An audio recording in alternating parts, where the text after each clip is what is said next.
Qasıq yırtığını dərmanla müalicə eləməyə çalışırsınızsa, bu doğru deyil. Bu barədə Azərbaycanlı həkim danışıb, birazdan izləyəcəyik.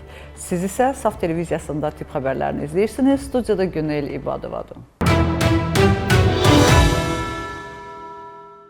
Çiyələk nübar eləmişsinizsə, bu xəbərə qətiyyən baxmayın, çünki xoşunuza gəlməyəcək. Uzman həkim Əfsanə Bayramova bu mövsümdə çiyələk yeməyin mənfilərindən, ziyanlarından danışır və nəyə görə meyvəni mövsümdə yeməliyik? Nəhayət bu barədə bizə yerli həkim ətraflı, detallı məlumat verəcək. Baxaq. Mövsümü gəlmədən meyvə yeməyin fəsadları bunlardır. Texnologiyanın inkişafı qida sektorunda məhsulların sayını artırdıqca keyfiyyət azalmağa davam edir. Hazırda istehlak edilən qidaların əksəriyyəti, hətta meyvə-tərəvəzlər də sağlamlıq üçün ziyandır. Bu barədə uzman terapevt Əfsanə Bayramova STV-yə verdiyi müsahibədə deyib. Təbiət təzə isindi. Biz indi hələ üst geyimlərimizi çıxarmamışıq. Çiyələk artıq gəl. Nə vaxt gördü, hardan gördü?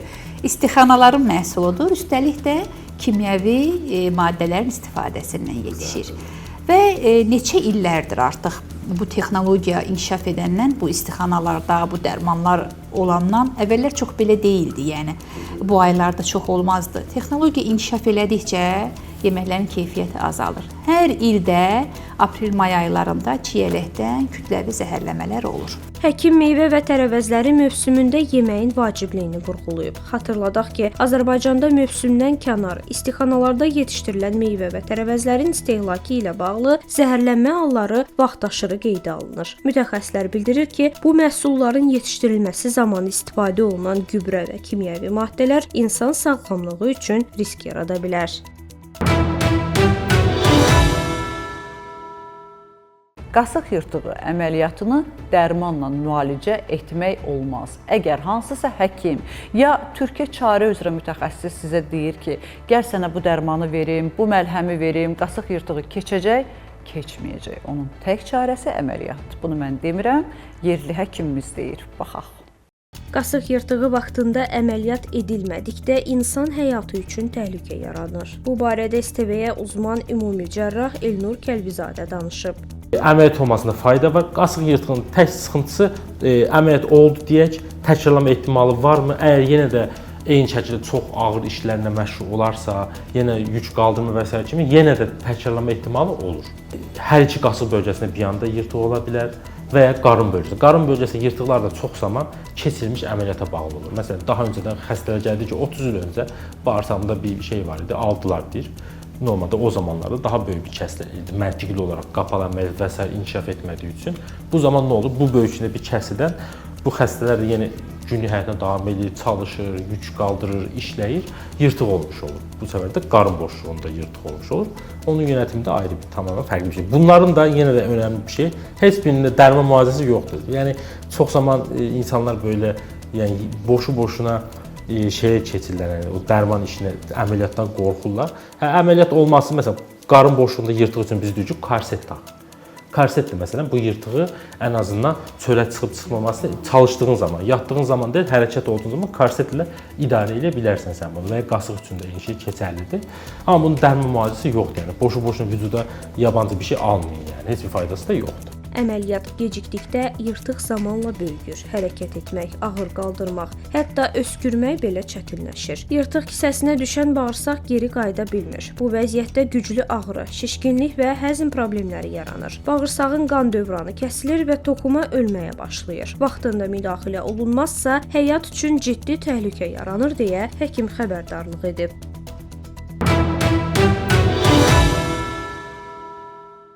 Süni intellekt istifadə edən yeni nəsil, xüsusilə Z nəsli, yəni 2000-ci illərdən sonra doğulanların süni intellektə marağı azalır.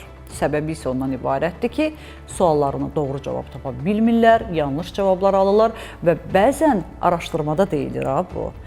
Bəzən sorğuna aldığımız respondentlər süni intellektin adı gələndə qəzəblənirdilər də.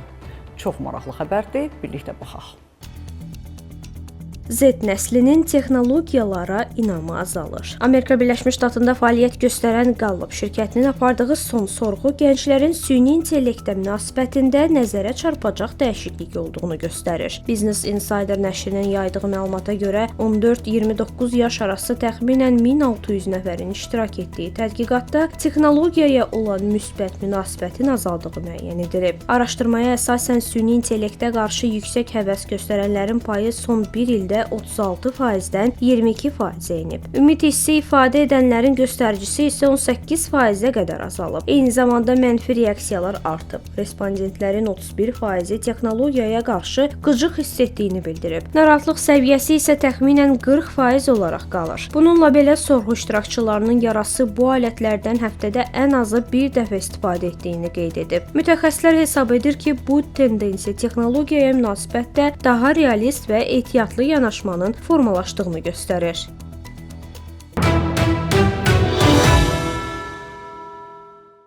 Bugün xüsusilə texnologiya və tibb mövzusuna toxunduğumuz üçün süni intellektlə bağlı daha bir xəbərimiz var. Yeni bir geyim icad ediblər, hansı ki, mütləq şəkildə əyninizə geyinəndə o sizin əzələlərinizi və hərəkətlərinizi idarə edəcək. Süni intellekt bədəni idarə eləyəcək. Amerika Birləşmiş Ştatında Chicago Universitetinin alimləri insan hərəkətlərini idarə edə bilən innovativ süni intellekt kostyumu hazırlayıb. Yeni texnologiya əzələlərin elektrik stimulyasiyası vasitəsilə işləyir və istifadəçinin hərəkətlərinə real vaxt rejimində müdaxilə edir. Sistem elektrodlarla təchiz olunmuş kostyum, kamera ilə smart eynəklər hərəkət izləmə texnologiyası və GPT 4.1 səviyyəsində süni intellekt modelindən ibarətdir. Əvvəlki elektrik stimulyasiyası sistemlərindən fərqli olaraq bu kostyum yalnız impuls vermir, həm də vəziyyəti analiz eləyir. O istifadəçinin mövqeyini və ətrafdakı obyektləri tanıyaraq uyğun hərəkətləri avtomatik formalaşdırır. Təhlükəsizlik üçün xüsusi anatomik filtr tətbiq olunub. Bu filtr zədələnmə riski yaradan hərəkətləri bloklayır və yükü düzgün paylayır. –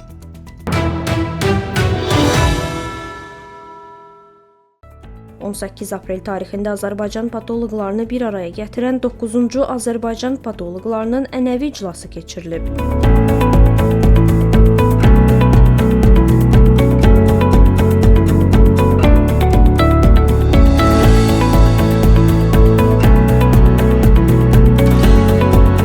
Bugün sayca 9-cusunu keçirdiyimiz Azərbaycan patoloqlarının ənənəvi toplantısı Pat Klub üçün Medikal Medianın ev sahibliğində bura toplanmışıq. Azərbaycan patoloqlarının sayı çox azdır, amma bəlkə də buna görə çox qısa müddətdə biz organizə olub bu ənənəvi toplantılarımızı 2 ayda bir dəfə olmaqla keçirməyə başladıq.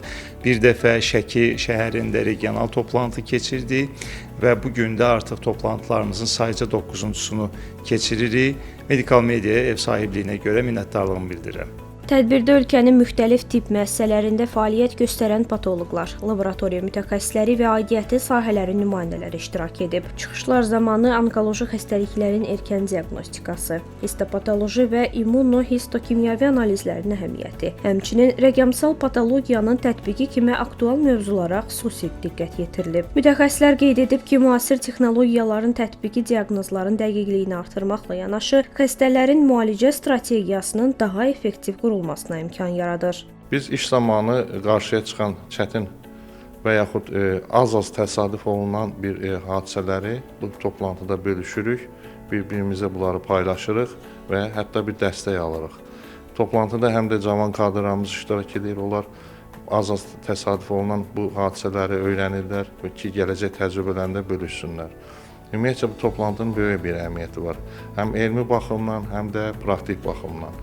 Bir çox həkimlərimiz, patoloqlarımız xaricdə olurlar və onlar xaricdə götürdükləri kurslarda olurlar, xaricdən götürdükləri bilik və bacarıqları burada biz patoloqlarla paylaşırlar. İclas çərçivəsində interaktiv müzakirələr aparılıb, real klinik halların təhlili həyata keçirilib və iştirakçıların sualları cavablandırılıb. Bu cür görüşlərin təşkil olunması beynəlxalq təcrübənin ölkəmizdə tətbiqi baxımından mühüm əhəmiyyət daşıyır. Tibb çox dinamik bir sahədir və Hər zaman yeniliklər çıxır. Belə ki, bu toplantılarda biz yeniliklər haqqında danışırıq və yaxud hansısa bir konfransa getmişiksə, orada eşitdiklərimizi bölüşürük, təcrübə mübadiləsi aparırıq. Hansısa bir çətin bir hallar varsa, öz aramızda onu təhlil edirik və bu toplantılar çox böyük əhəmiyyət daşıyır. Həm elmi baxımdan, həm məsələn gənc patoloqların bir mütəxəssis kimi yetişməsində çox önəmli bir rol oynayır. Patoloq bu toplantısı bütün ölkə elminə bir töhfə kimidir. Çünki bildiyiniz kimi patologiya praktik təbabətlə teoretik təbabət arasında olan bir körpüdür. Sonda qeyd olunub ki, Azərbaycan patoloqlarının ənəvi toplantıları gələcəkdə də davam etdiriləcək.